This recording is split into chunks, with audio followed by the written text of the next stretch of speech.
Hi guys, I'm so glad that you guys are back and watching my channel. If this is your first time, welcome.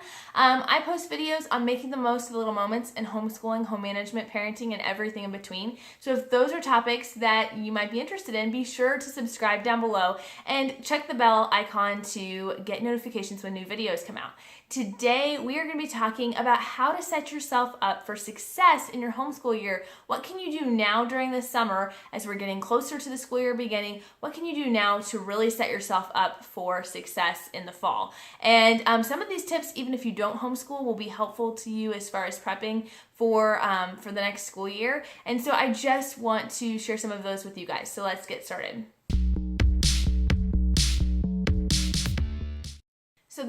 So the first thing I would say, and honestly this is probably the hardest, but the most important, is to start habit training with your kids. If you guys are not familiar with that terminology, basically just start training those good habits, those skills that you want to see in your children over the summer. I've talked about this before. Chore training is an amazing time. Summer is an amazing time to get into training on chores. It will help your homeschool year run smoother. I know it doesn't seem like it has anything to do with your school year, but I promise you it does. A well-run house is going to help you have a well-run homeschool. It's just a fact. So working on some of that with your kids, but also working on some things like diligence, following instructions. I think another thing, especially if you're doing any summer schooling, even just supplemental stuff, work on some different study skills or some different things they're going to need in school. So for one instance, one thing that we're working with our boys is as they are working on scrap paper for their math, we're trying to teach them that the importance of like leaving space in between their lines, or when they're writing a paper, leaving space between so they can edit in between. Just things like that that are small things, what seem like small things, but in reality can really improve the flow of things for the school year. Looking at things like just practicing some independent reading, or maybe playing some different educational games that they'll be able to do independently while you're working with another child. These kinds of things are super helpful to start out the year with. Another thing to look at is meal planning, okay? I know we all hate it. Well, at least I do. I don't know how you guys feel about it, but if you guys have seen my video before, I can post it above and below about how we put our meal plan on autopilot. But I do suggest you kind of figure out what you want to do meal wise, maybe do some freezer cooking. I'll have a video coming out about that later this month as well. But do some freezer cooking, get some meals prepped, get some ideas of breakfasts and stuff like that, because again, a well-run house is going to help your school year go better as well. The next thing is to pull out your homeschool materials. This is my favorite part. I hate the meal planning, but I could do this all day. But it's to pull out the new homeschool curriculum, look over it, read those teacher notes, and find out what information you need, gather supplies, prep material. So this is a big one. A lot of times we go into things and we don't really know what we need, and we don't realize that for this science experiment we're going to need these supplies, so when it comes time to do it, it doesn't get done because we don't have the supplies on hand. So gathering those supplies, or even gathering those lists so you can go shopping closer to time, that's fine too.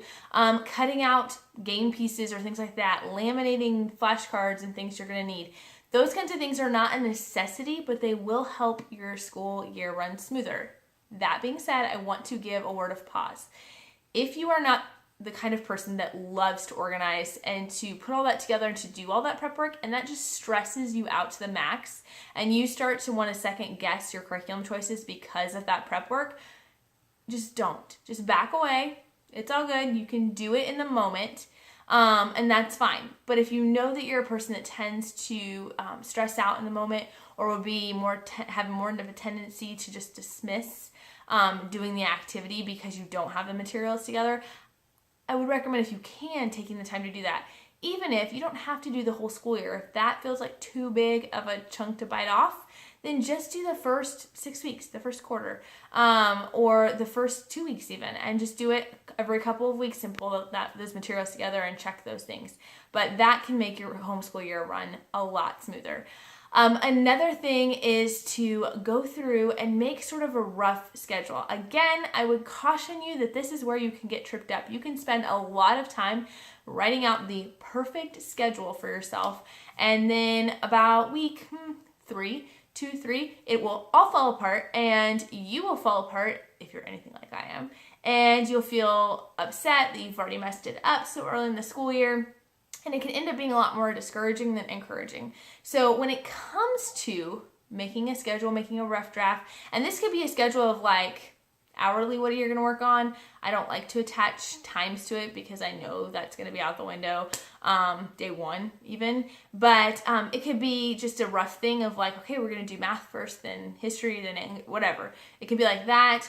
It could just be looking over and just saying, you know, I want to get 3 lessons in reading done a week, or I want to get 5 lessons done in math week, just 1 a day. Just kind of making simple goals like that and kind of helping you with your scheduling. Again, whether it's little picture or big picture, detailed or not, can really, really help you in your school year have success and have those small goals that you can work towards. But one thing I would say with that is always be prayerful when you're going over this. Like I said, it's really easy to get caught up in what we think is best and to not put what God values as best at first.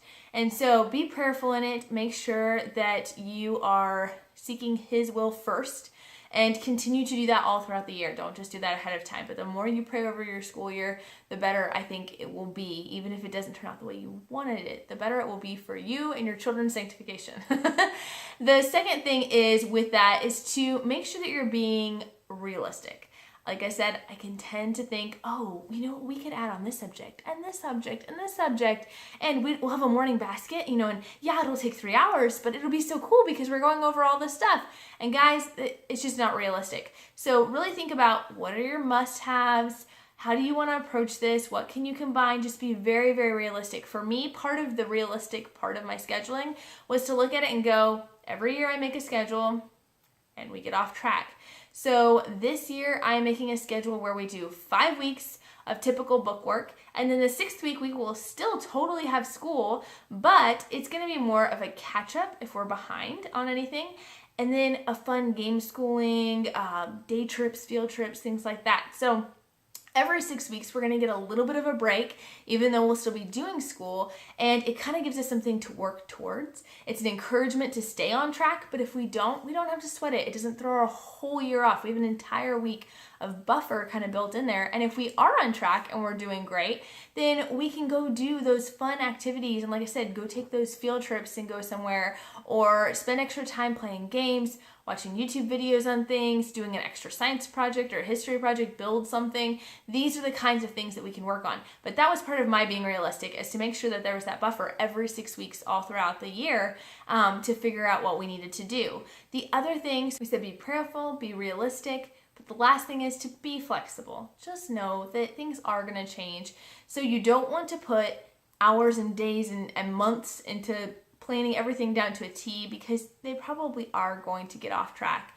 So spend an appropriate amount of time for you. For each person, it might be different, but spend some time, what you need, and practice those things.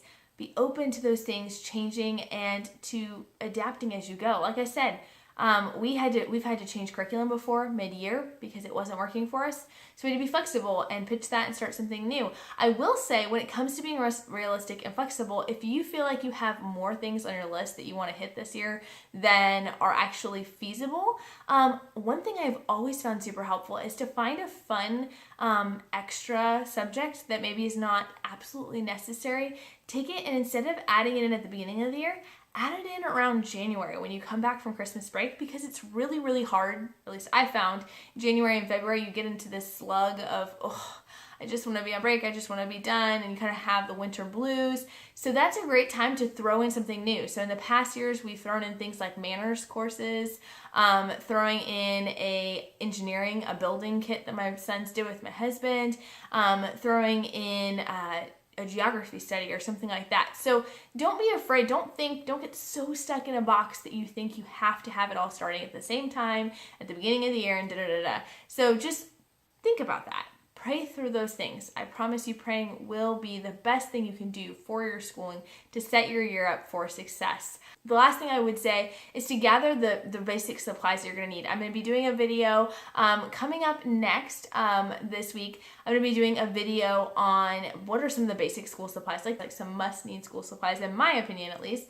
And it's going to go beyond the glue sticks, the scissors, and crayons, okay? And we're going to get into some of the things that I think can be the most helpful as you go throughout the year.